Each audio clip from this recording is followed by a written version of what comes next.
pues esta visión del capítulo 14, que son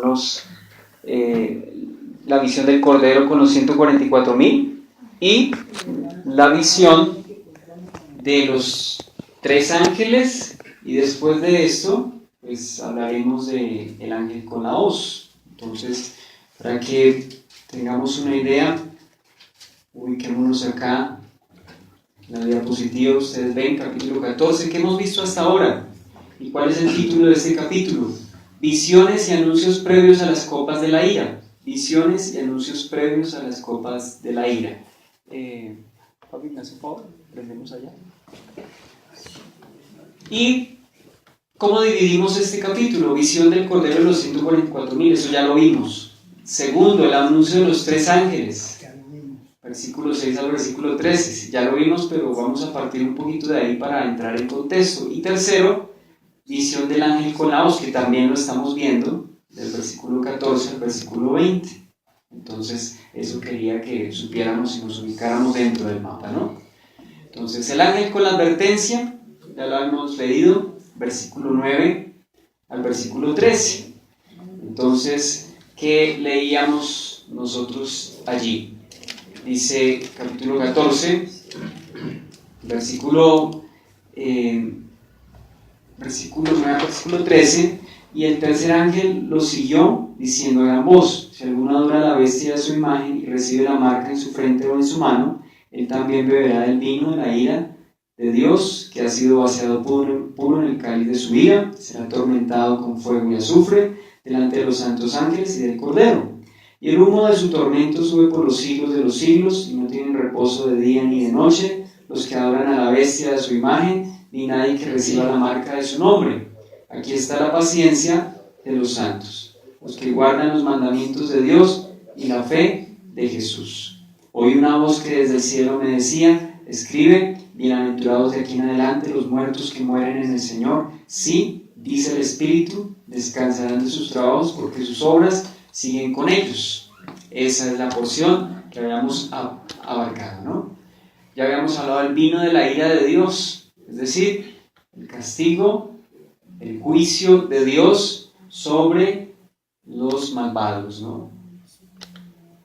Habíamos hablado también con respecto a la ira de Dios, que es peor que la muerte física, es decir, que es preferible entregar nuestras vidas físicas por causa del Señor y no ceder ante la presión, y en aquel entonces era por parte de la bestia, ¿no? De la bestia y del falso profeta. ¿Para qué? Para que la bestia reciba adoración. Entonces, habíamos dicho que no hemos de temer a los que matan el cuerpo, sino temamos a aquel que puede destruir el alma y el cuerpo en el infierno, es decir, Dios, quien tiene esa capacidad, porque Él es juez y Él es el que determina, ¿no? Entonces, el Señor también nos había dicho: el que quiera salvar su vida la perderá, pero el que pierda su vida por causa de mí del Evangelio la salvará. Entonces veíamos que, como dice Isaías, creo que es Isaías creo que es el capítulo 8, sea Jehová vuestro temor y Él sea vuestro miedo. ¿Bien? ¿A dónde dice? Creo que está en Isaías capítulo 8. Si alguien tiene la cita, pues le agradezco que no la comparta. ¿Por qué esta advertencia? Habíamos dicho, porque va a haber mucha presión para aquel entonces, va a haber persecución, o sea, bajo amenaza, el anticristo va a intentar que el mundo le adore. Entonces, ¿por qué se asocia el castigo y la ira de Dios con el vino? Habíamos dicho que el vino pasa por un proceso de fermentación, de maduración, y ya está en su punto óptimo, en su grado de alcohol determinado. Y hemos dicho que la maldad en todo este tiempo se ha ido acumulando. ¿Se acuerda el diluvio? Habíamos puesto como ejemplo el diluvio. Ya llegó un punto en que la maldad de los hombres era mucha, y todo designio del pensamiento del corazón de los hombres era de continuo el mal. Entonces el Señor trajo el diluvio. También habíamos visto como ejemplo Sodoma y Gomorra.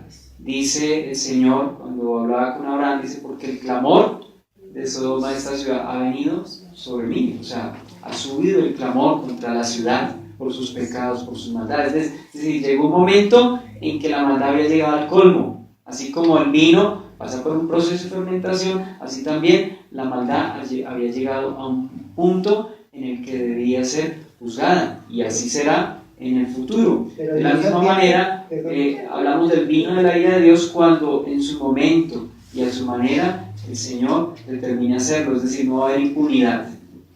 No va a haber impunidad. El Señor va a traer justicia. ¿Bien? Ya lo tiene aquí la señora.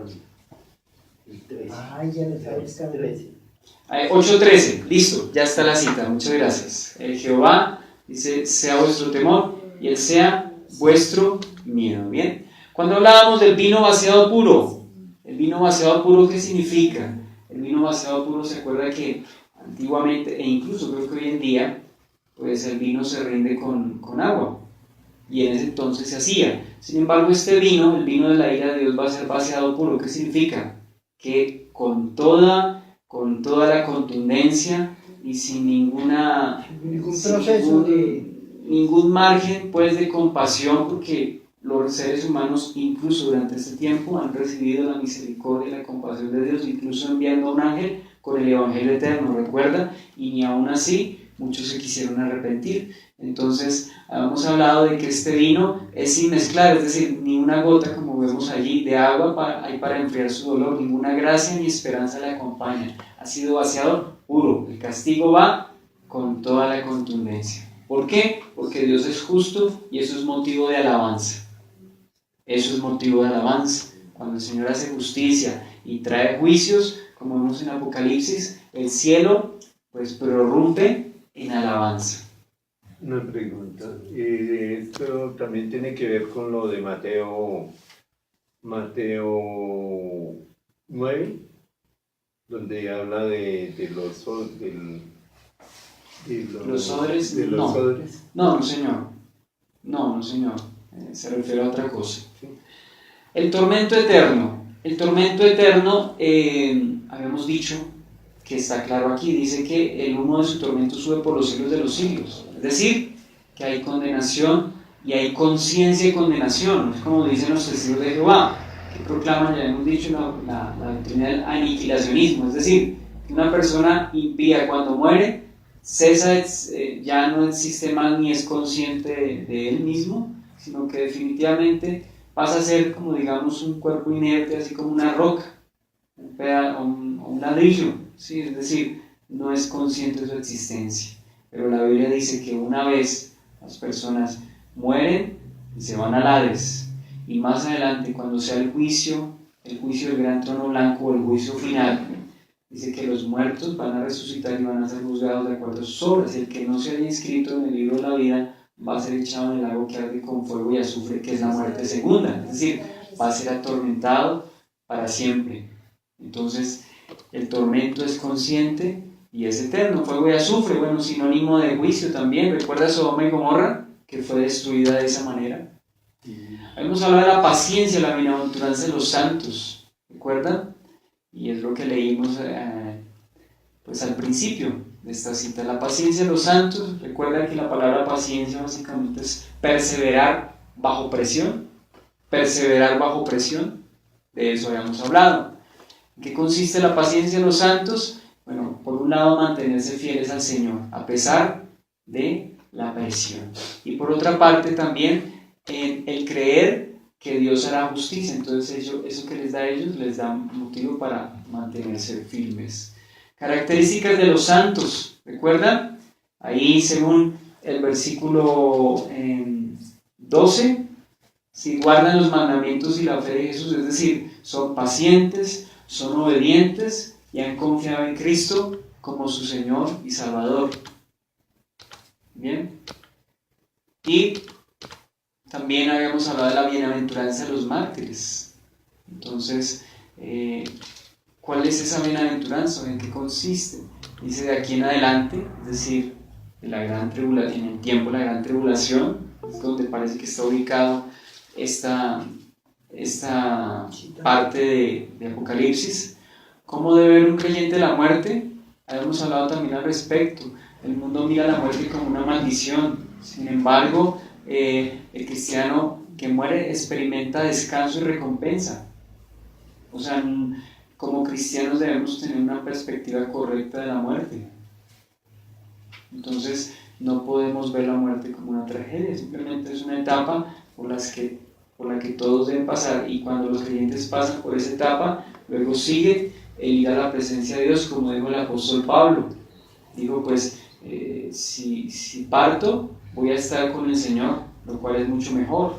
Entonces, Pablo no veía la muerte como una tragedia. A la final, mijo, a la final, es mejor morirse uno estando con Dios que sin Dios. Bueno, Claro. para el inconverso, ¿qué es la muerte viva? Para el inconverso. Bueno, los inconversos tienen muchos conceptos respecto a la muerte y la vida después de la muerte.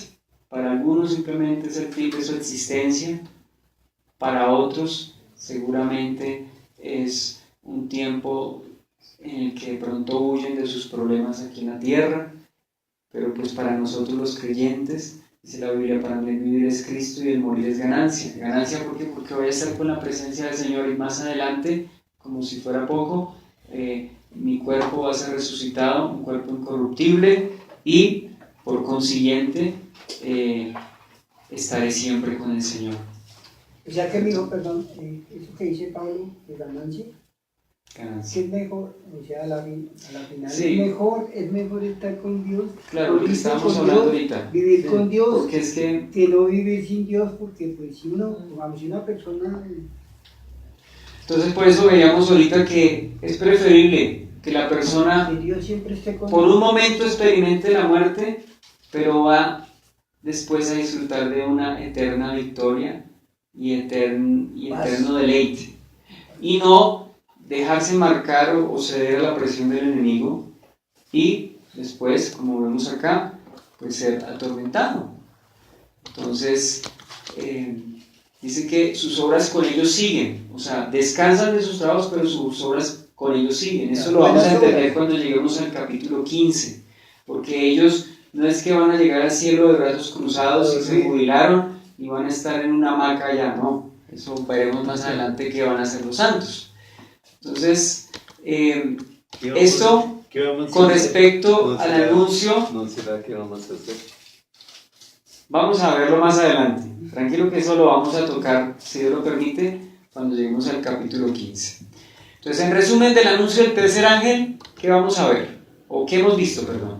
Primero, el anuncio de condenación a los idólatras. O sea, estamos viendo en síntesis lo que el tercer ángel, lo que leímos del versículo 9 al versículo 13. Anuncio de condenación, características de los santos y bienaventuranzas de los santos. Eso fue básicamente lo que vimos del tercer ángel. Y ahora pasamos a la última parte del capítulo 14, que de hecho ya la habíamos tocado, visión del ángel con la hoz, versículo 14. Dice, y miré, y aquí una nube blanca, y sobre la nube uno sentado semejante al Hijo del Hombre, que tenía en la cabeza una corona de oro y en la mano una hoz aguda. Y del templo salió otro ángel clamando a gran voz al que estaba sentado sobre la nube: mete tu hoz y ciega, porque la hora de cegar ha llegado, pues la mies de la tierra está madura. Y el que estaba sentado sobre la nube metió su hoz en la tierra, y la tierra fue cegada. Y salió otro ángel del templo que está en el cielo, y teniendo también una hoz aguda. Y salió del altar otro ángel que tenía poder sobre el fuego, y llamó a gran voz al que tenía la hoz aguda, diciendo: mete tu hoz aguda y vendimia los racimos de la tierra, porque sus uvas están maduras. Y el ángel arrojó su hoz sobre la tierra, y vendimió la viña de la tierra, y echó sus uvas en el gran lagar de la ira de Dios. Y fue pisado el lagar fuera de la ciudad, y del lagar salió sangre hasta los frenos de los caballos por 1600 estadios. Bien, entonces aquí estamos viendo esta última parte. Sí, habíamos hablado también respecto a la mies, ¿no? La mies y otro aspecto que es la vendimia. Ambas son una cosecha. Una es de cereal, otra es de uvas. Algunos creen que esto corresponde al tiempo del Armagedón, como una visión anticipada del Armagedón. Otros pues identifican aquí una doble cosecha. Bueno, de hecho la estamos identificando. La mies, ¿qué es la mies? La mies no tiene que ver con miel. No, la mies es el grano de trigo maduro, listo para ser recogido, o sea, ser segada a la tierra y recogido al granero para posteriormente ser triturado, ¿no? La pregunta. Entonces, la mies, ¿qué representa? Puede representar la cosecha de los justos, ¿sí? Señor. Tiene que explicar lo del área. ¿Lo del qué, perdón? Frenos de los cables por 1600. Cuando lleguemos ahí. Esos son miles de kilómetros. Cuando lleguemos ahí hablaremos al respecto. Entonces, la mies es el grano de trigo y puede representar, o por lo menos, ¿qué simboliza en la Biblia el grano de trigo? Representa por lo general a los justos. Los justos. Mateo 3:12, ¿se acuerda? ¿Se acuerda que dice Juan el Bautista que el Señor vendrá, recogerá su trigo en el granero? O sea que el trigo tiene un significado malo o bueno. Santidad como sangre. ¿Qué representa entonces el trigo? Pero el trigo es la muerte de Cristo. Bueno, sí, la muerte de Cristo, que el grano del trigo muere. Pero en el contexto que estamos hablando, ¿qué representa el trigo? Juan el Bautista dijo, recogerá su trigo en el granero. La cosecha de los justos. ¿Sí? También encontramos, tranquilo, yo solamente lo voy a citar, Mateo capítulo 13, cuando el Señor está hablando de la parábola del trigo y la cizaña. Mateo capítulo 13, versículo 37, dice, respondiendo él les dijo, el que siembra la buena semilla es el Hijo del Hombre, el campo es el mundo, la buena semilla son los hijos del reino y las cizañas son los hijos del malo. Entonces esta semilla, en este caso, no la cizaña, sino el trigo, pues estamos viendo básicamente la mies. Entonces por esto muchos identifican esta cosecha como una cosecha de justos, porque el Señor va a distinguir entre justos e injustos. Los juicios no van a caer sobre los buenos, no, van a caer sobre los impíos, ¿bien? Y las uvas, en este capítulo que se cuenta que hay dos cosechas. La segunda, que es la vendimia, las uvas hacen referencia a los inicuos, o pueden hacer referencia a los inicuos.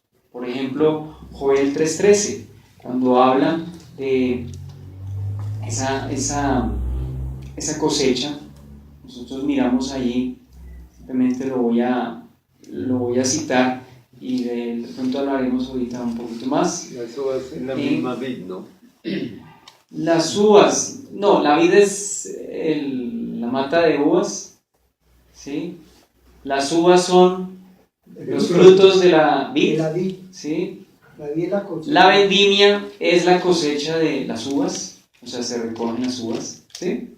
¿Están claros los términos? Sí, señor. Bien. Y, como les decía, Joel 3:13 dice, echad la hoz porque la mies está ya madura, venid, descended porque el lagar está lleno, rebosan las cubas, porque mucha es la maldad de ellos. ¿Sí ven? Sí. Que está hablando respecto al lagar, y en el lagar que se pisan las uvas, y dice porque es mucha la maldad de ellos. O sea que las uvas tienen que ver con la ira de Dios. ¿Y hacia quién es la ira de Dios? Hacia los malos, ¿no? Claro que el vino en la Biblia simboliza la alegría, y con esto no estoy promocionando yo que tomemos vino, no, lo hacemos en la cena, pero es un poquitico conmemorando lo que el Señor ordenó que conmemoráramos. No estoy yo promocionando que tomemos vino, estoy diciendo que en la Biblia el vino a veces tiene connotación de alegría, ¿sí? Y el Señor lo usa a veces en esa connotación, pero en este caso el contexto es juicio.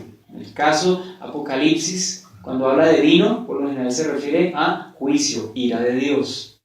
La corona de oro, que ustedes ven en el capítulo 14 que tiene este ángel, ¿sí? Ustedes ven ahí, dice, miré aquí una nube blanca y sobre unos sentados semejante al Hijo del Hombre que tenía en la cabeza una corona de oro. ¿Lo ven ahí? Entonces la palabra es Estéfano, de ahí viene la palabra Esteban, corona del vencedor, ¿sí? Era la corona que se le daba al vencedor en los Juegos Olímpicos. ¿Sabe cuenta hoy en día cuando se le da un trofeo a un equipo de fútbol? En fin, o sea, simboliza la victoria. Nube blanca, la nube blanca representa el justo juicio divino, ¿sí? Y la hoz aguda, ¿qué es la hoz? La hoz es un instrumento como un filoso, redondo. Bueno, como un machete redondo, ¿sí? Sí, Con redondo. madera. Se ha visto la... Sí, ¿Quién trabajó con él? él trabajó Sí, con Claro, la- trabajo con una hoz. Eso es un, así curvita así, y se coge el racimo.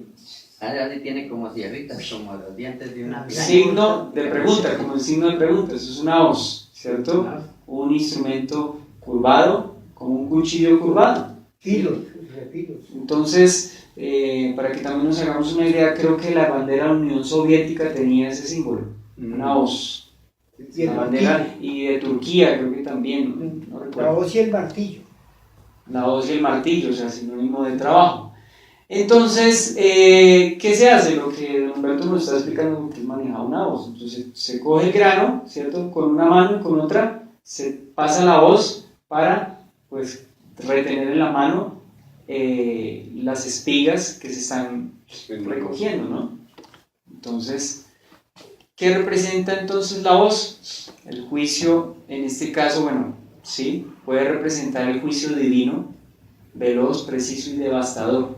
Porque recuerde que esta hoz se está utilizando para recoger la mies, pero también se está utilizando para vendimiar los racimos de la vid, de las uvas, ¿no? Entonces, eso es la hoz, ¿bien? Y cuando hablamos del versículo 15 al versículo 16, identifiquemos una cosita. Yo quiero que aquí identifiquemos cuántos ángeles se mencionan del capítulo 14 al capítulo 20, que es esta 140. última parte. ¿Cuántos ángeles? 4 años. Cuatro, muy bien.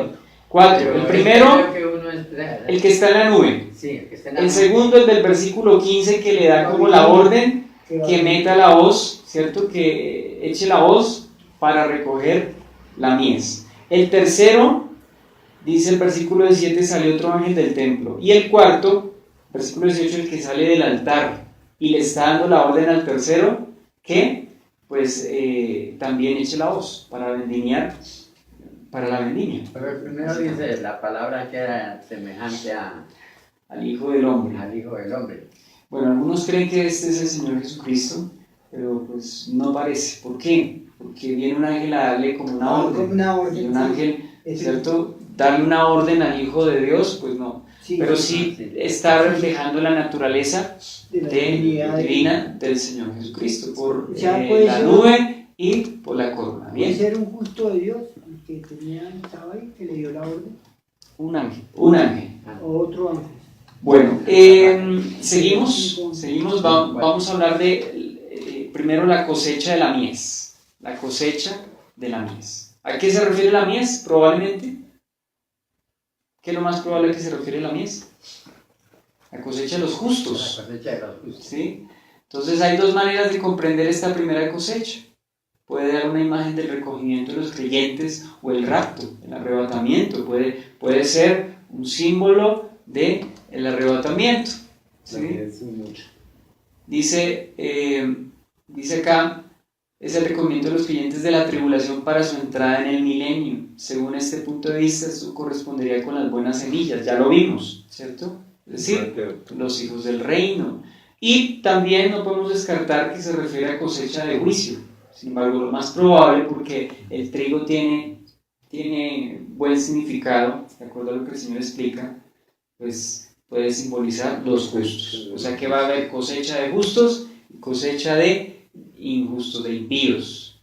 Recuerda lo que dice Juan el Bautista: recogerá su trigo en el granero, pero ¿qué va a hacer con la paja? La va a echar al fuego. Entonces, en este caso no es la paja, sino la vendimia. Y vamos a hablar precisamente de la vendimia. Entonces, esto parece ser la preparación de las copas de la ira, porque el capítulo 15 habla de las copas de la ira. Es decir, como si el Señor estuviese preparando ese vino para dárselo a beber a los impíos de la tierra, ¿no? Entonces parece ser la preparación de las copas de la ira, ¿cierto? Que en el capítulo 15, como veremos, son entregadas a los ángeles, pero en el capítulo 16 son vertidas en orden. Perdón, la primera vez yo entendía que era el rapto. Y Sí, la sí. segunda vez yo entendía los que se habían quedado en el rapto. ¿Ya? Bueno, para que no nos enredemos con esto, identifiquemos la vendimia como esa cosecha o juicio a los justos, a los injustos, aunque también algunos identifican a Israel como la vid de Dios. O sea, también hay pasajes que hablan de Israel refiriéndose como a la vid de Dios. Israel es la vid de Dios, ¿bien? Pasajes como Isaías capítulo 5 y Salmo 80 se están refiriendo a Israel como la vid. Entonces, si esto fuese así, y uniendo todo lo que ya hemos dicho, podría ser el juicio a Israel incrédulo, podría ser. Pero para que no nos confundamos con conceptos, hablemos de que la vendimia es el juicio a los impíos. ¿Bien? De toda la Es lo más probable. Recordemos que no lo sabemos todo de Apocalipsis, pero de acuerdo a lo que vemos en otros pasajes de la Biblia podemos tener algo de luz. Pero es de toda la humanidad, no es de Israel nomás, ¿cierto? Puede ser de toda la humanidad, pero recuerde que Israel se identifica en la Biblia como la vida. Bien, vamos a hablar de los ángeles y el templo celestial que ustedes ven o estamos leyendo ahí. Entonces, el primer y segundo ángel, recuerde que operan en conjunto. El segundo le da órdenes al primero y el cuarto le da órdenes al tercero. ¿Sí es así o no es así? Sí, sí. Estamos hablando desde el versículo 14. Sí, ya los tres ángeles que vimos anteriormente ya... Y hay uno que mete la olla y otro que la arroja. Pero mira, Andrés, bueno. hay 4 ángeles, Genial. pero en el 15 dice que salió otro ángel, luego el 16 dice, del 17 dice salió otro ángel. Desde el 14. Serían Desde el 6, 14, bueno. serían 6, y salió el altar otro ángel, el 18 serían 7, ¿cómo está? No entiendo. Bueno, 7, pero si los contamos desde el versículo 6, ahí sí serían 7, pero como estamos ya en la última sección del 14, son 4 ángeles. Sí, hasta 14 son 4. Ya ahorita empieza Bien, el capítulo. entonces vamos a seguir, después esos detalles ya los tocamos. ¿De dónde salen estos ángeles? Bueno, el primero viene en una nube, el segundo y el tercero salen del templo. ¿De cuál templo? ¿Es un templo terrenal? No, este templo es el templo celestial, Recordemos que Dios le permitió al rey Salomón hacer un templo aquí en la tierra, pero tanto el templo como el tabernáculo, y sobre todo el tabernáculo, fueron una sombra, una pequeña muestra de lo que está en el cielo. A Moisés se le dijo, mira, cuando fue al tabernáculo, haz todas las cosas conforme al modelo que te fue mostrado en el monte. O sea que, ¿de dónde sacó ese modelo Dios?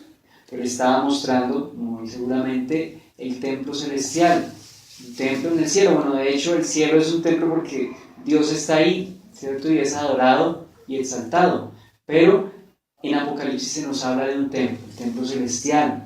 Hebreos, pasajes como Hebreos nos hablan de que las cosas que se construyeron aquí, como el templo, el arca, la constitución de los sacerdotes, todo eso son sombras de las cosas celestiales, todo eso son figuras, representaciones de las cosas celestiales. O sea que, en conclusión, estamos hablando de un templo celestial, ¿sí?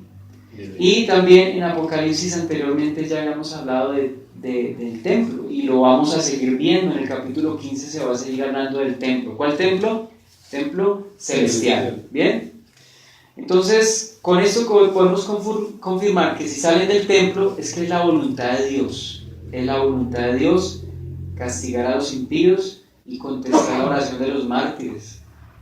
¿Se acuerdan los que estuvimos viendo cuando estuvimos en el capítulo 6? Que uno de los sellos corresponde a el clamor de los mártires pidiendo justicia. Dice, ¿hasta cuándo, Señor santo, justo, verdadero, no juzgas y vengas la sangre nuestra de los que moran en la tierra? Y el Señor les dijo que descansaran mientras se completaba el número de los que iban a morir como ellos. Pues parece que ya en el capítulo 14 se completó ese número. Por eso la cosecha era en su momento y a su manera. Entonces, estamos hablando del templo, ¿cierto? Y más adelante tocaremos también ese tema. Ahora, poder sobre el fuego. El ángel tiene poder sobre el fuego. El fuego junto con las uvas y el lagar son sinónimo de juicio. El ángel que tiene ese poder, esa capacidad, ¿cierto?, puede referirse a una alusión del juicio de Dios, según lo que estamos viendo, ¿sí? Y vamos a hablar ahora del lagar. Y hablamos de la sangre también. Y ahorita hablaremos de la sangre, es que está en el versículo 20. El lagar, ¿qué es el lagar? El lagar es como un recipiente grande, Como una paila como una cuba, como le dijera yo, como una tina grande, en donde se colocaban, luego de la vendimia, ¿qué pasa? Se echan esas uvas en esa cuba, o en ese lagar, ¿sí? Como un estanque. Y inmenso. hay quienes pisan ese lagar y por un conducto, una salida que cuenta como un grifo en la parte de abajo, sale el producto de ese vino, ¿cierto? Que es echado a un recipiente todavía más grande. Entonces, ¿está claro qué es el lagar? Sí, sí. Bien. Y dice que fue pisado el lagar fuera de la ciudad. ¿Qué significa que haya sido pisado el lagar fuera de la ciudad? ¿Y cuál ciudad? Probablemente, de acuerdo a los pasajes que vimos antes, esta ciudad puede referirse a Jerusalén. A Jerusalén. Eso lo encontramos en Apocalipsis 11:2, versículo 8 y versículo 13. No los cito, pues porque ya los habíamos mencionado en el capítulo 11, pero por eso les doy las citas. Entonces puede referirse a ese lagar que es pisado fuera de la ciudad de Jerusalén. ¿Por qué fuera de la ciudad de Jerusalén? Recordemos que el Señor fue crucificado en el monte de la Calavera o Calvario. ¿Dónde fue Gólgota. eso? Eso fue en el Gólgota o el monte de la Calavera. Entonces allí, A las afueras. a las afueras de la ciudad. Dice que fue básicamente crucificado. Y Esteban, también se menciona a Esteban, porque Esteban también fue apedreado fuera de la ciudad, el mártir. El mártir Esteban fue apedreado fuera de la ciudad. Bien. Por consiguiente, dice un comentarista, ahora le toca a los malos ser castigados fuera de la ciudad. O sea, como en retribución a lo que hicieron con el Señor. ¿Sí? Como si, por decirlo así, para no profanar, ¿cierto?, la ciudad.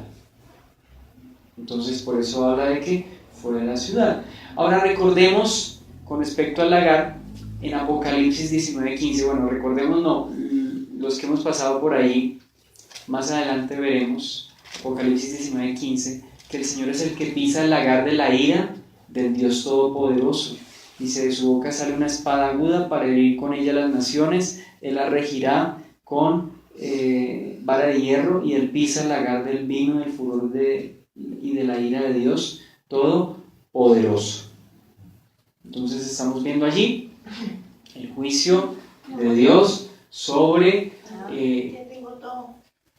la humanidad no arrepentida.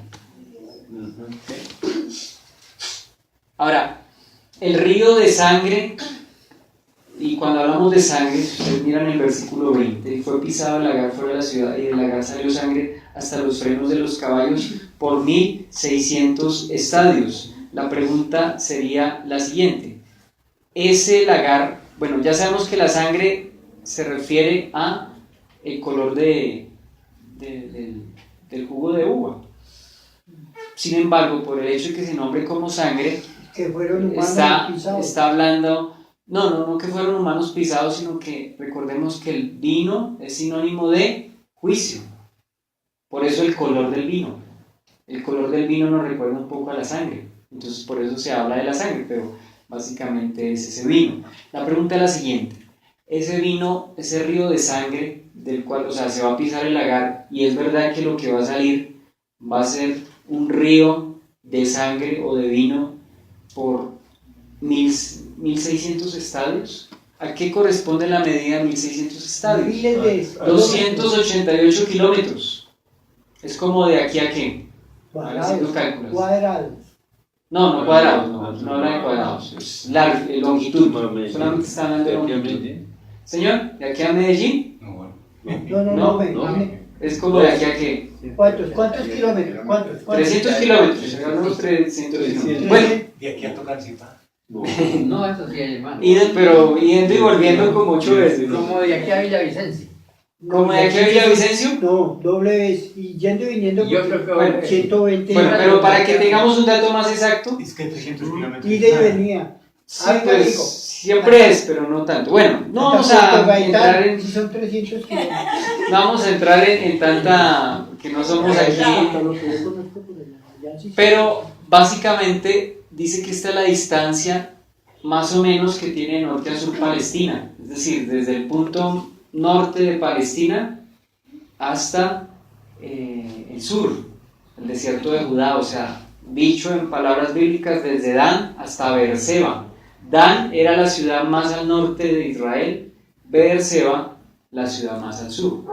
Entonces esto seguramente habla de que Palestina, o sea, si estos datos fueran literales, Palestina sería todo un río, ¿cierto?, de uvas. O sea, atravesaría todo el jugo de las uvas. Atravesaría toda Palestina. ¿Bien? Y que la altura llegaría a los frenos de los caballos. Ahí sí les pido que por favor más o menos me digan cuál es la altura, porque no sé, los frenos de los caballos, ¿cierto? El freno de los caballos es el que tienen acá, ¿o cuál es el freno de los caballos? Sí, los que llegan acá. Acá, bueno. Entonces, Unos 2 metros. 2 metros más o menos. Sí, 2 metros. más o menos. Entonces, esto puede ser literal o es simbólico. Bueno, Simbólico. es difícil imaginar algo así, ¿cierto? Es difícil imaginar que esto sea simbólico, ¿cierto? Pero esto sí más bien parece enfatizar el juicio de Dios que está por desatarse en la tierra, ¿sí?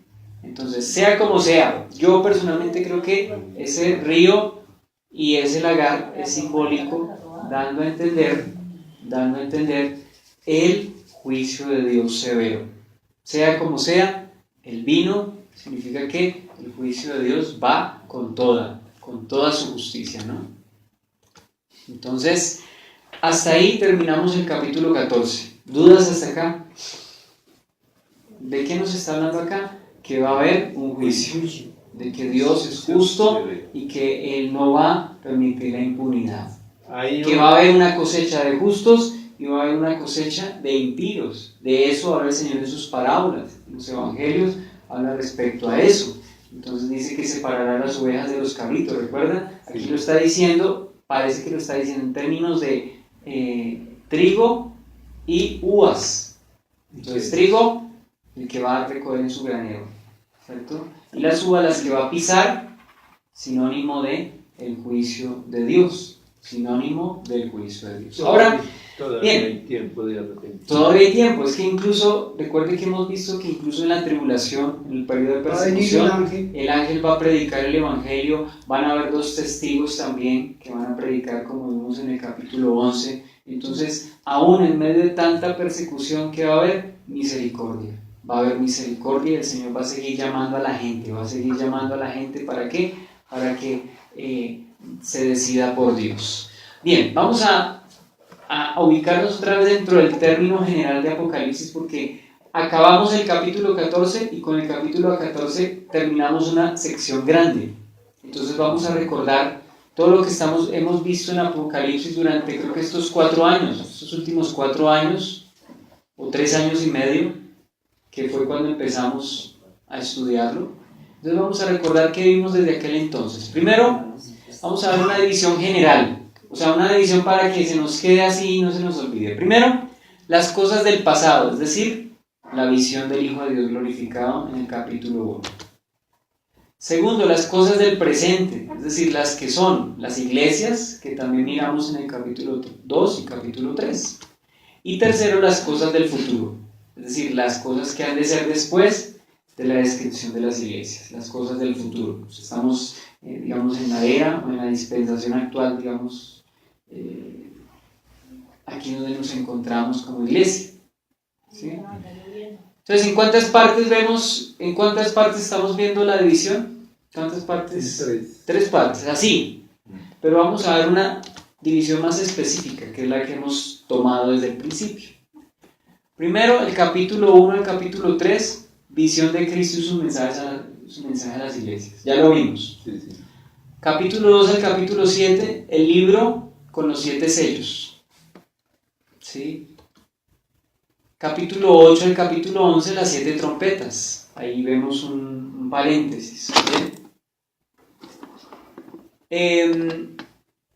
Luego vimos el capítulo 12 al capítulo 14, la mujer, el hombre niño siendo perseguidos por el dragón y sus ayudantes, la primera bestia y la ramera.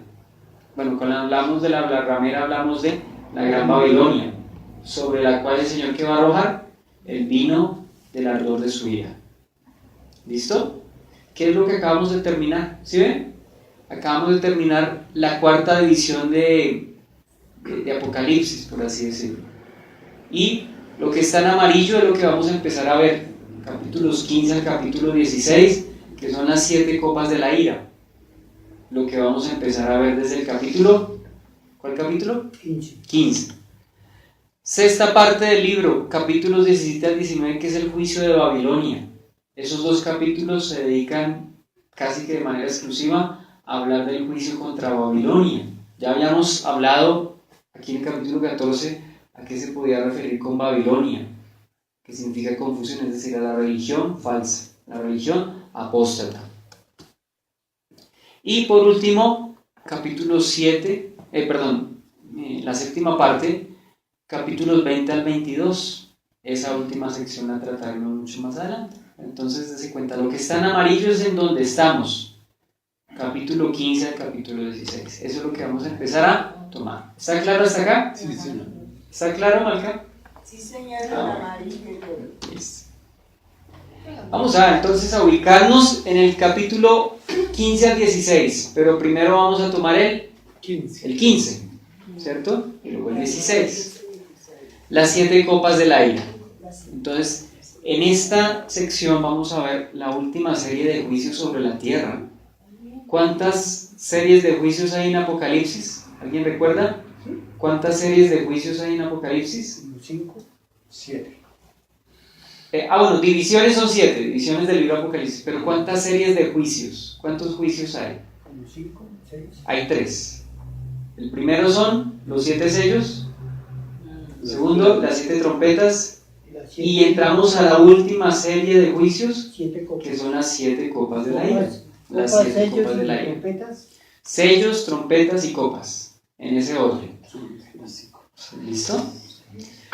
Por eso sabemos que ya estamos llegando hacia el final, o sea, del pleno cumplimiento del plan de Dios. Es decir, cuando ya el Señor venga, ¿cierto? Estamos aproximándonos a la venida del Señor Jesucristo, que es descrita en Apocalipsis 19, sino que todo esto es como preparativos para cuando llegue el Señor. ¿Sí? Como cuando, yo doy un ejemplo así, pues como para que tengamos una pequeña idea, como antes de que venga un presidente, ¿qué ocurre? Pues la Cancillería del país a donde va a ir, pues se tiene que enterar, tienen que hacer un operativo, en fin. ¿Se acuerda cuando vino, la última vez que vino un presidente de Estados Unidos? No lo digo por el escándalo en Cartagena, no, lo digo es por todo el dispositivo de seguridad que se hace, o sea, se llena de seguridad la ciudad, ¿cierto? Se prepara todo, se alista todo. ¿Para cuándo llegue el presidente? Pues aquí estamos viendo es el Señor en su justicia, ¿cierto? Trayendo juicios sobre la tierra, previo a su venida. Entonces, el Señor, antes de su venida, ¿qué van a ocurrir? Las 7 copas de la ira. O sea, es la última serie de juicios antes de su venida. La limpieza. Y algunos identifican estas 7 copas de ira ya al final de la gran tribulación. ¿Listo? Y el capítulo 15 habla de la preparación de las copas de la ira. Y el capítulo 16 habla de específicamente cada copa de ira derramada sobre la tierra. ¿Sí? El 15 es preparación, el 16 es ejecución. ¿Sí? Preparación, 15, ejecución, 16. O sea que vamos a centrarnos hoy, o pues el tiempo que duremos en el capítulo 15 de la preparación. Entonces, ya vamos a tomar el capítulo 15. Visión de los mártires y los ángeles con las copas. Básicamente hay básicamente dos temas en el capítulo 15. El capítulo 15. ¿Listo? Hay dos temas en el capítulo 15. Entonces, primero, ¿cuál es el primer tema que se va a tratar allí? Los mártires. Los mártires alabando al Señor. Y en segundo lugar, ¿qué vamos a ver en el capítulo 15? Los ángeles disponiéndose a derramar las copas de la ira. ¿Está claro? Entonces, capítulo 15 y 16, ¿cuál es el tema central? Preparativos. Las copas de la ira. Las copas del aire. Capítulo 15, preparativos. Capítulo 16, ejecución de cada juicio. Pero ya nos vamos a meter solamente en el 15, o sea, estamos siendo un poquito más específicos. El capítulo 15 nos habla sobre el alabanza de los mártires y, en segundo lugar, los ángeles, la introducción o la revelación de los ángeles. ¿Cuántos ángeles? 7, uno por cada copa, con las 7 plagas y copas de la ira. ¿Listo? Entonces, capítulo 15, ¿cuántos temas principales? 2. Va a hablar de los mártires y Las copas. los ángeles. Mártires y ángeles. Eso es lo que vamos a ver en el capítulo 15. ¿Listo? En esos dos temas nos vamos a volver. El capítulo 15 describe básicamente dos hechos. Ya dijimos, los mártires alabando a Dios y a los ángeles disponiéndose para derramar las copas de la ira. ¿Sí? Entonces, ¿cómo dividimos este capítulo 15? En primer lugar, el cántico de los mártires, del 1 al 14. Segundo, los 7 ángeles con las 7 plagas y copas, que abarca el resto del capítulo. Dicho sea de paso, el capítulo 15 es el más pequeñito. El capítulo 15 es el más cortico. Bueno, algunos dividen esto en 3 partes, y es correcto, porque el versículo 1 no habla de los mártires. ¿De qué habla el versículo 1? De señales. De la visión De los ángeles. de los ángeles. De los ángeles. Sin embargo, para no confundirnos y para que podamos tener básicamente los dos temas, el versículo 1 lo incluimos dentro de el cántico de los mártires. ¿Está claro? Sí. Entonces, ¿cuántas partes vamos a dividir Apocalipsis 15? 2. En 2 partes nomás. ¿Listo?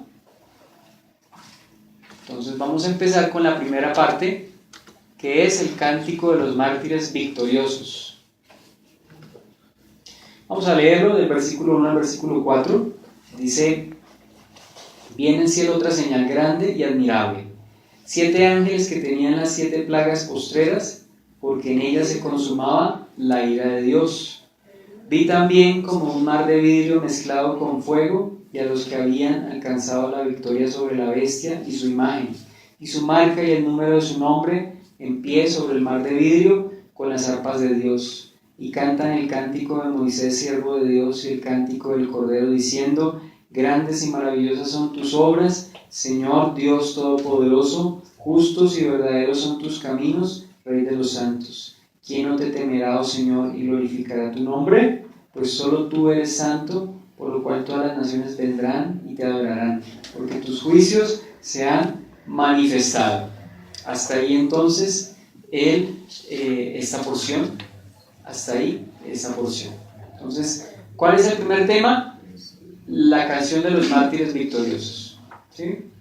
La canción de los ángeles victoriosos. Ahora, si tomamos el versículo 1,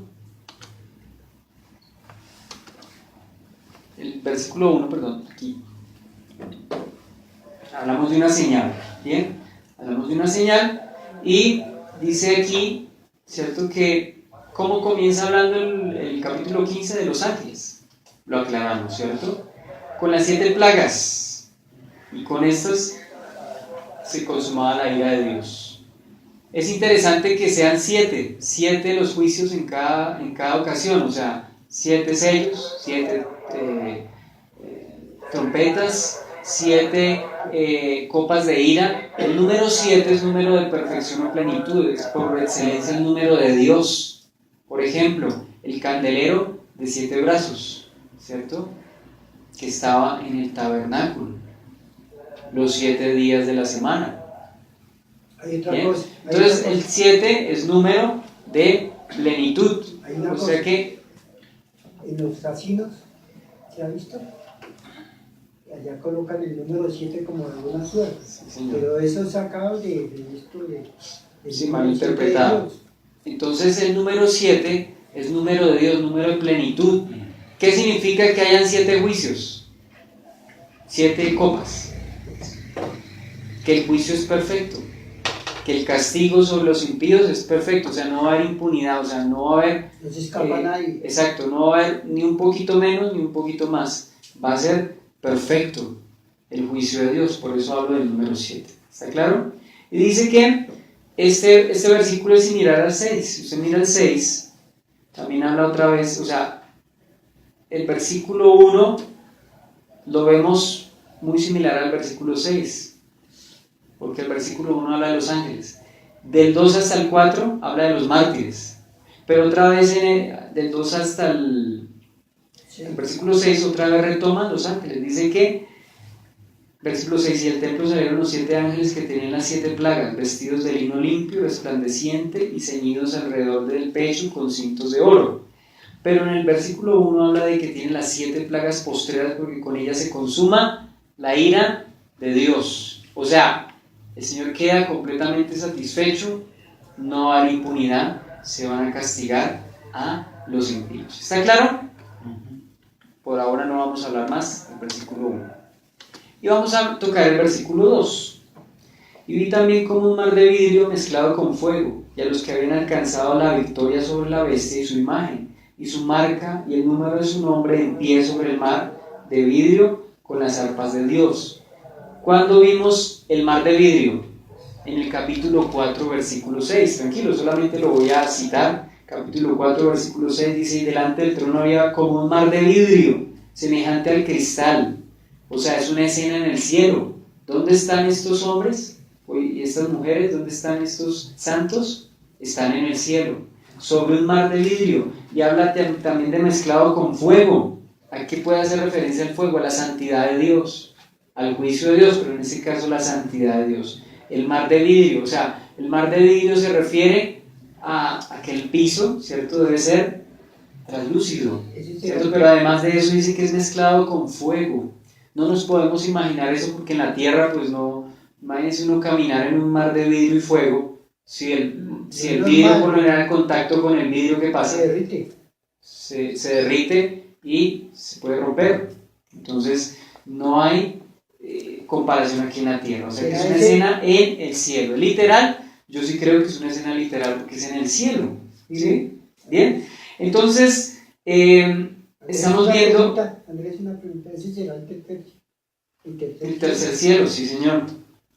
Entonces, aquí vemos que estos son los mártires, evidentemente, que murieron durante la gran tribulación. Dice los que habían alcanzado la victoria sobre la bestia. Pero si vamos a Apocalipsis capítulo 13, Apocalipsis capítulo 13, es una paginita antes. Vamos. Versículo 7 dice, sí señor, los que 7 dice 13:7, y se le permitió hacer guerra contra los santos y vencerlos. ¿Qué pasó con los santos? Los venció. Pero ¿por qué en el 15 dice que estos habían alcanzado su victoria sobre la bestia? Es decir, aquellos que fueron muertos por la bestia, aquí dice que alcanzaron victoria. ¿Por qué? Pues recuerda lo que habíamos dicho en el capítulo 13. Entonces a la bestia se le había permitido hacer guerra contra los santos y vencerlos. Pero provisionalmente. Sí, porque ¿en qué consiste su victoria? Física. Pero no es una victoria total, es una victoria temporal. Así como la victoria sobre los 2 testigos. Los mató, pero ellos resucitaron y ascendieron al cielo. Fue una victoria temporal. Entonces, esta victoria era terrenal y temporal. O sea que el Apocalipsis 13:7 se está refiriendo a una victoria terrenal y temporal. ¿Por parte de quién? Por parte de la bestia. Pero en el capítulo 15, versículo 2, dice que esos mismos hombres y mujeres, esos mismos santos, alcanzaron la victoria sobre la bestia y su imagen, y su marca y el número de su nombre. ¿Qué significa que hayan alcanzado la victoria sobre la bestia? Que no se dejaron marcar. No se dejaron marcar, ¿cierto? Entregaron sus vidas como mártires y ahorita están, o para aquel entonces estarán, en la presencia de Dios, alabándolo.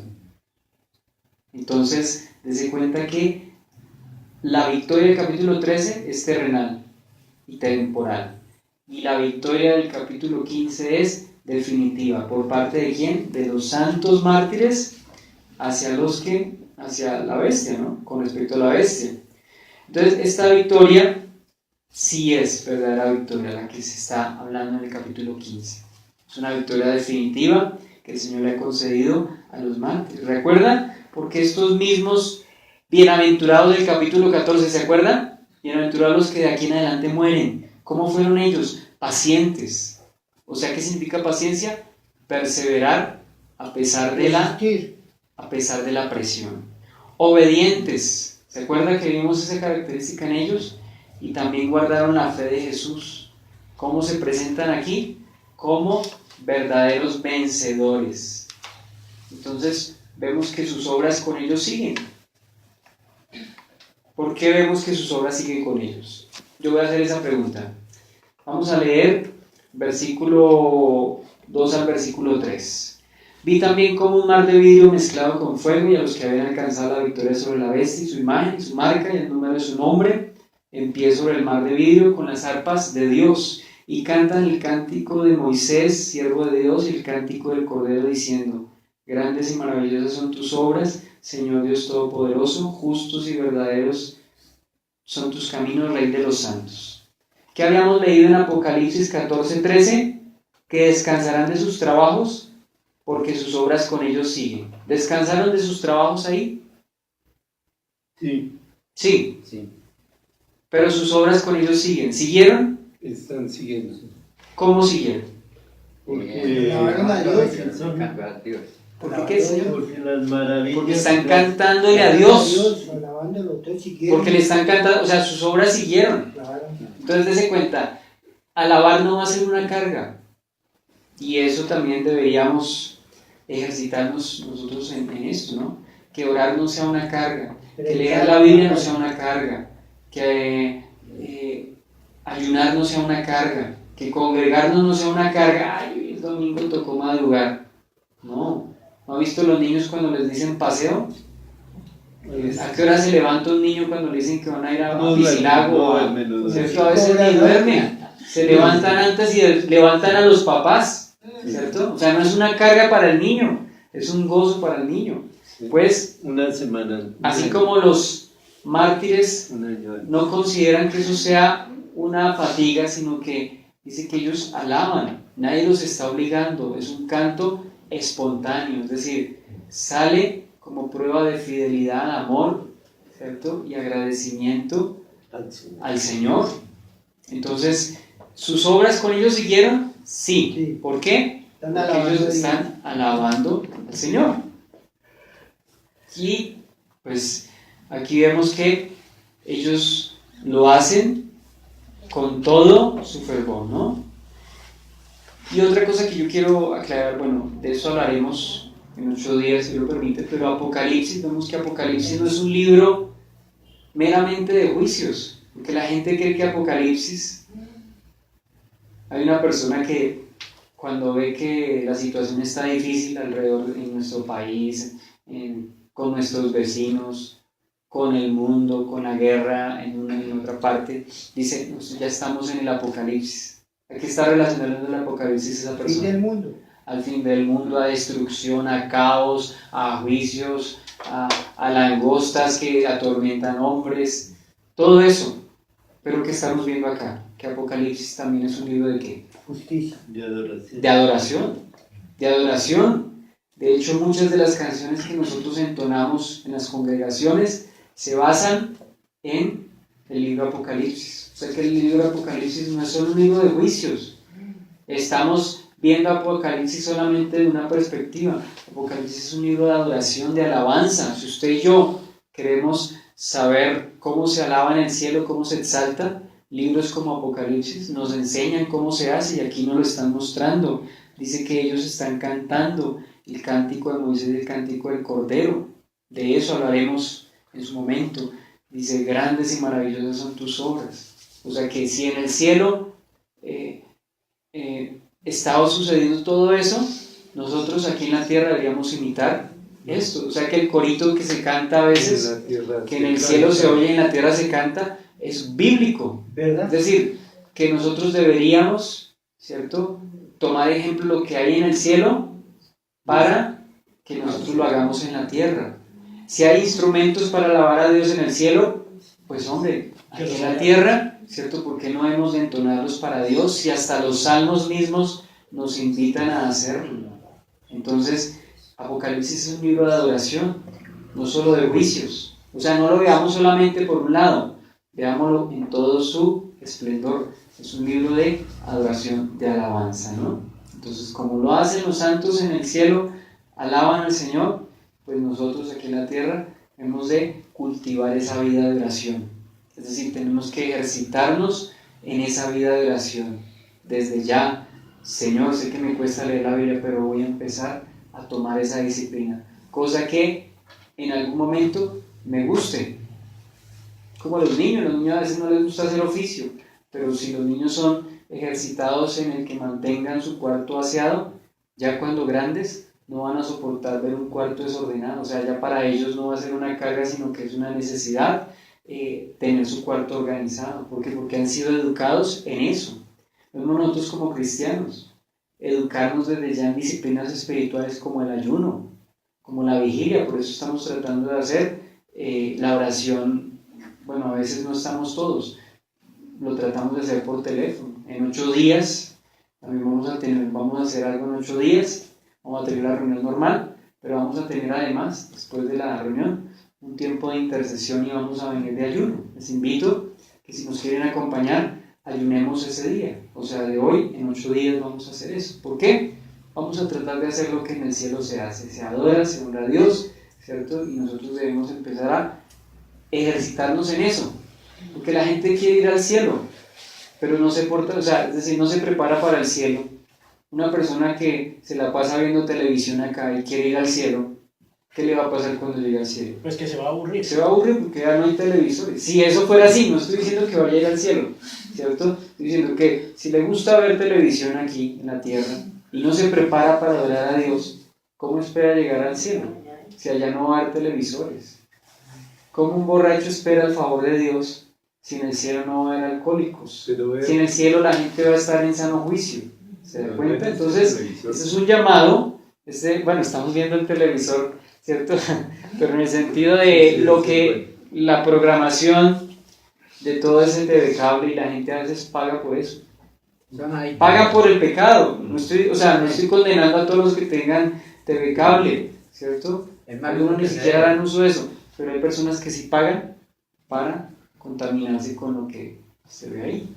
Entonces, empecemos a prepararnos desde ya, ejercitarnos en las disciplinas espirituales, para que cuando lleguemos al cielo, ¿cierto?, pues podamos decir, bueno, en la tierra cultivamos una relación con Dios, ¿cierto? Nos estamos preparando. Alguien decía, y eso hablaremos en 8 días, que aquí en la tierra estamos ensayando. Cuando cantamos estamos ensayando, porque en el cielo lo haremos por toda la eternidad. Es decir, como quien dice, estamos ensayando para el cielo. Desde ya preparémonos entonces. Vamos a orar y participar de la cena.